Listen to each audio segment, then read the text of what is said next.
Shalom, selamat pagi saudara-saudaraku yang terkasih. Damai sejahtera Tuhan menyertai kita semuanya.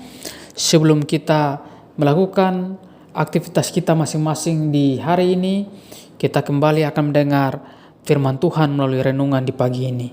Mari kita berdoa. Bapa, dalam nama Tuhan Yesus Kristus, kami mengucap syukur, berterima kasih. Sepanjang malam Tuhan telah menjaga, melindungi kami.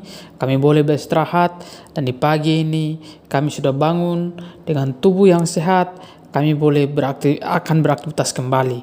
Kami berdoa kiranya hikmat, roh takut akan Tuhan terus berikan bagi kami. Dan Tuhan Yesus, kami akan dengar firman Tuhan di pagi ini. Tuhan yang menolong kami untuk memahami kebenaran firman-Mu. Dalam nama Tuhan Yesus Kristus, setiap orang yang mendengar firman Tuhan di pagi ini, Tuhan Yesus yang melawat memberkati mereka. Dalam nama Yesus kami berdoa, kami siap untuk merenungkan firman-Mu. Haleluya, amin. Saudara yang terkasih, di pagi ini kita akan membaca satu bagian firman Tuhan di dalam Kisah Para Rasul pasal yang ke-7 ayat yang ke-17 sampai dengan 42. Saya akan membaca ayat yang ke-22 saja.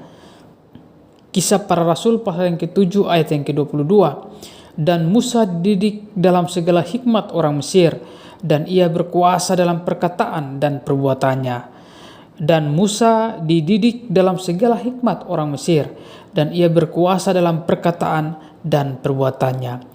Judul renungan di pagi ini adalah kekuatan manusia sia-sia. Saudara yang terkasih, dalam bacaan yang sudah kita baca, dikatakan bahwa Musa adalah seorang yang dididik dengan hikmat orang Mesir, sehingga dia merupakan calon pewaris bagi kerajaan itu. Dan kita melihat bahwa Tuhan merencanakan sesuatu yang luar biasa dalam kehidupan Musa. Dan Musa tidak pernah berpikir bahwa dia akan seperti itu.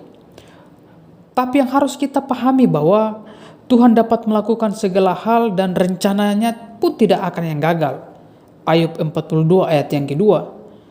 Begitupun juga dengan rencana Tuhan dalam kehidupan Musa, yaitu membebaskan umat Israel dari perbudakan di Mesir. Pasti Musa tidak pernah berpikir bahwa satu saat dia akan memimpin orang Israel keluar tanah Mesir. Apapun yang terjadi kepada Musa, sewaktu ia masih bayi, Tuhan menyelamatkan dia. Ketika itu Raja Mesir, Firaun, memberi perintah kepada para bidan Mesir, apabila kamu menolong perempuan Ibrani pada waktu bersalin, kamu harus memperhatikan waktu anak itu lahir. Jika anak laki-laki, kamu harus membunuhnya. Tetapi jika anak perempuan, bolehlah ia hidup. Dan juga memerintahkan kepada semua orang Mesir untuk membuat setiap laki-laki Ibrani yang membunuh laki-laki Ibrani yang lahir. Saudara yang terkasih, rencana manusia Tuhan gagalkan. Musa adalah bayi yang sehat, dan pada saat itu ibunya menyembunyikan dia selama 3 bulan. Saudara, tapi ketika ibunya menyembunyikan dia, kemudian waktunya ibunya membuat peti, dipakainya dengan gala-gala dan ter, diletakkannya bayi itu di dalamnya, dan ditaruhnya peti itu di tengah-tengah teberau di tepi sungai Nil. Keluaran 2 ayat 3. Saudara yang terkasih, bukan suatu kebetulan jika putri Firaun mandi di sungai Nil dan melihat keranjang bayi. Semuanya Tuhan yang mengaturnya. Bukan sebuah kebetulan jika putri Firaun mandi di sungai Nil, saudara, dan melihat keranjang bayi itu, kemudian menyuruh budak perempuan mengambil keranjang itu. Kemudian kita melihat bahwa Musa diangkat menjadi anak dari putri Firaun itu. Musa pun dibesarkan sebagai cucu Firaun, belajar di sekolah terbaik, dilatih memimpin tentara Mesir, dan namanya terkenal di seluruh tanah Mesir. Dari belajar hikmat di Mesir itu sendiri dengan segala hikmat Mesir. Pada waktu itu ketika Musa telah dewasa, ia keluar mendapatkan saudara-saudaranya untuk melihat kerja paksa. Maka firman Tuhan kepada Musa, sekarang seruan orang Israel telah sampai kepadaku. Juga telah kulihat betapa kerasnya orang Mesir menindas mereka. Jadi sekarang pergilah, aku mengutus engkau kepada Firaun untuk membawa umatku, orang Israel, keluar dari Mesir. Saudara yang terkasih, yang kita pelajari dalam renungan di pagi ini adalah, walaupun Musa dididik dalam segala hikmat Mesir, ucapan dan perbuatannya sangat berkuasa, namun dia merasa tidak sanggup melakukan perintah Tuhan. Keluaran 3 ayat 11 mengatakan, siapakah aku ini? Maka aku yang akan menghadap Firaun dan membawa orang Israel keluar dari Mesir. Saudara, Musa menyadari kekuatannya sangat terbatas. Dirinya bukan siapa-siapa. Apa yang dia pelajari di Mesir, hikmat Mesir yang dia pelajari, ucapan dan perbuatannya yang berkuasa itu. Tapi toh dia menganggap bahwa kekuatannya itu sangat terbatas. Karena itu dia membutuhkan Tuhan untuk menolong dia, menyertai dia dengan tanda-tanda heran yang Tuhan berikan bagi dia.